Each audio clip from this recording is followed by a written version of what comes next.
First of all, just I think our crowd, awesome. They hung in there with us because it obviously wasn't the start that we wanted, but our crowd hung in there, and they were amazing down the stretch. So really appreciate our fans and the environment that they give us to play in. And then also hats off to Florida State. They've been a great champion in this conference. They've represented this conference well for the last few years. And I told Jimbo that after the game. These guys, we knew they weren't going to give it up easy. They played their butts off. But it was just our time. And last year we had opportunities to win this game about 5 different times and didn't finish. But tonight we made the plays when we had to have them, and we finished. And that was the difference in the game. So really just proud of our guys. That was championship football tonight. That was 2 teams with the same goal. Everybody knew what was on the line, and just couldn't be more proud of our team. It's our 4th division championship in 7 years, and it's good to be able to have an opportunity to get back to the ACC championship game and represent the Atlantic Division. So we'll look forward to that. But we got bigger fish to fry and more work to do between now and then. But I'm really proud of our team. I mean, offensively. 3 guys with 100+ yards with Deshaun and over 100 in rushing and Gallman over 100 and Leggett, I think, second tight end in the history of the school to have over 100 yards receiving. Big night for him. And then the biggest thing, just Deshaun didn't play well. I mean, you didn't have to. He didn't play well the first half. I mean, it's one thing when you're missing 3-pointers. It's another thing when you're missing layups. And we missed some layups. I mean, like layups. And made some we just were a little out of rhythm. So it was good to see us kind of settle in and be who we are. We made some huge plays down the stretch. But Deshaun Watson, he showed why he's the best quarterback in the country, maybe the best player in the country, with his guts and heart that he performed with tonight. And he put up 400 and something yards of total offense between his passing and his rushing, and just made some huge plays for us. He was the difference down the stretch. Special teams, Hugel, that kid, I mean, he's 13 for 13 in the ACC play now on field goals. And you're talking about a guy that nobody even knew his name before the season. What a great story he is. Really proud of him. Defensively, they scored in less than 60 seconds, and that's not how we wanted to start. But for the next 59 minutes, they didn't get a touchdown, and that's the thing I'm most proud of our defense. They couldn't score another touchdown. Dalvin Cook, what a player! He had 150 yards in the first half, but he only had 44 in the second half. It's a 4-quarter game. And so I'm just proud of how we kept our poise and our composure and just kind of kept plugging along. The big thing I told this team was it was going to come down to the trenches, and it did. I mean, 4th and 1, championship game, division championship game, and if I'm Jimbo, I'm doing the same thing. But we made the stop, and I'm just proud of our guys. B.J. Goodson, I think, had 2 sacks, 3.5 tackles for loss. Ben Bolware. He didn't play very good last week, but, buddy, he made some huge plays tonight. You don't get him 2 weeks in a row. A huge strip at the end of the game.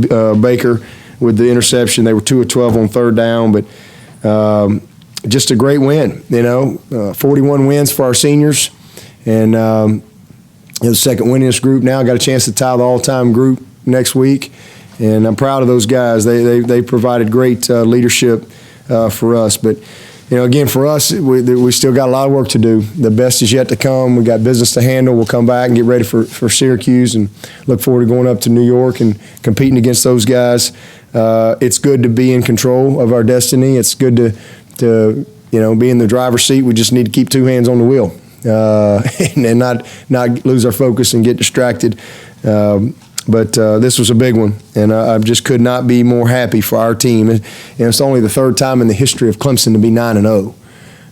So, this is the best of times. This is the good old days. And I tell our players every day, man, enjoy it, smell the roses, have fun, and man, let's just keep plugging. Just continue to do what we do and do it together. Any questions? That might be the first time we've ever heard Deshaun actually admit that he was frustrated. How much picking him up did you and maybe some of his teammates have to do at halftime? Well, I went straight to him at halftime. Me and him had a little one-on-one because we needed to get him dialed in. You don't win these games if your best players don't play well. This is not rocket science. Your best players got to play well, and so he was frustrated. I mean, he was a little jacked up. I mean, we missed Leggett by a mile, wide open down the middle. We missed, Gallman. We had some miss Sharon. We just had some easy plays for him that we didn't make. And but what we talked about at halftime was let's get him in rhythm. And the screens were huge for us. But then I tell you, the drive right before the half really kind of got him going. Even though we had just poor play, we're spiking the ball on third down. Outside of that, what a drive. And I just felt like that's kind of what we need to get going here. And so, we got it going. And then, but the biggest thing was the fourth quarter. Our guys got stronger as the game went. And we just kept plugging. We stayed patient. They changed a few things up as far as how they were attacking us. And so the screens were big for us. We caught them in some blitzes. And the screens, Sharon had some huge plays. Obviously, Dion had the big play on the screen. Gallman, we just were able to keep them off balance a little bit, slow them down. And then we finally got our inside zone going on the big one at the end. But to be able to finish the game and kind of take it over in the trenches on both sides, offensive line and defensive line, that's exactly what we thought the game would come down to. And so I'm just proud of our guys, for their heart and their toughness and their guts, because that's what it takes to win those type of games. Yeah, but you mentioned the missed opportunities last year against Florida State. Why was it different this year for you guys? Well, when we got on the goal line, we didn't snap it 25 yards over our quarterback's head. We had the ball right there from the goal line and ended up punting. We punted. It was unbelievable. We had a layup at the beginning of the game on Leggett that we threw into the dirt. Bad play, and then we come back and we got like a chip shot field goal and we miss it. We just made a lot of mistakes. 2nd and 24 last year. Not that I'm still bitter about that, all right? Can you tell I'm in counseling. 2nd and 24, and we're up a touchdown with 6 minutes to go, and I got a freshman out there, Mackenzie Alexander, who's pressing like it's 3rd and 1, and he trips, and they throw a 76-yard touchdown. And then we still got the ball with a minute 30 or what, I don't know, something like that, and we're inside their 15, and we fumble. So now we got to go to overtime. I mean, it was just a comedy of errors. This year, we didn't lose to Clemson this year. In order to beat people, you got to first not lose to yourself. You got to control the things that you control. And so we controlled the things that we control. We overcame. We weren't perfect. I mean, the fake punt.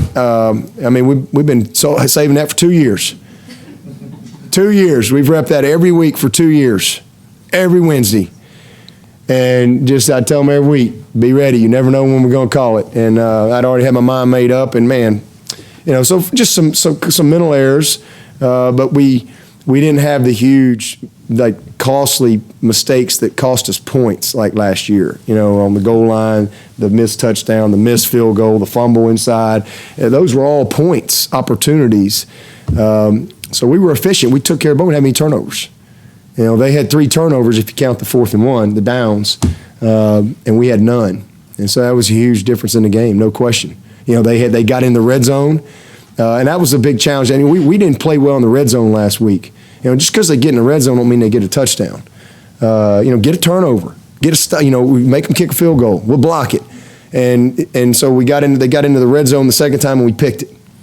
And so we just for 59 minutes they didn't get a touchdown. And we didn't turn it over, and they did. And that was the difference in the game. Yeah, but to get through a fourth quarter like Notre Dame where you're sort of hanging on at the end, and then to see a month later this one where you guys are the aggressors in the fourth quarter, is there a growth correlation between the two? Well, I just think we're a team that's been improving all year. We've been an improving bunch. They like to play. There's a genuine appreciation for each other on this team.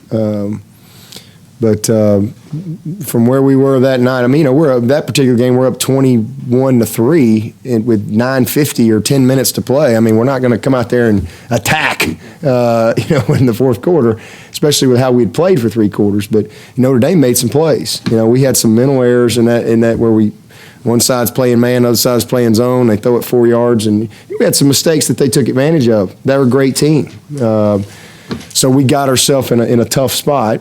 But, I thought I wouldn't go back and manage it any differently. We just, they're a great team. But we found a way to win that one. This tonight, we had to have it, and we were able to come up with some big plays at the crucial time. And we just didn't get frustrated. We just kind of kept playing and, hung in there. Dabo, can you encapsulate the momentum of this program right now, what a night like tonight means, and you look at the #1 ranking for the first time in generation? Well, it just means we still got a chance, one of the things we talked about this year was we want to make them print 15 tickets. And that was day one, 15 for 15.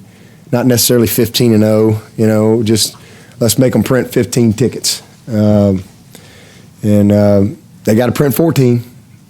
So we're moving on up.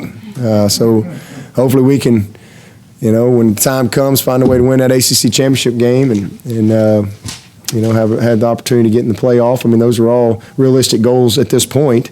Those aren't things you really spend a lot of time talking about. But when you're 9-0 and you're playing for your championship, we're in the hunt. We're in the conversation. So a win for tonight, it just keeps the momentum going. Just keeps us alive for that. Every game's a playoff game. It really is. So there's a lot of teams out there that you at this point, just like us last year, we had a couple bumps in the road, but you want to have the best season you possibly can have, and that's what your goal is. And for us, we still got a chance to be 12-0. But you can't win 12 till you win 10. So we just got to, refocus, and it's good to see the Paul get the recognition and some good pub or whatever. But none of that stuff's going to win for us. We got to stay dialed in on what's made us successful. How do you think your team handled that? John Solomon, How you doing? dude, man, what are you doing here?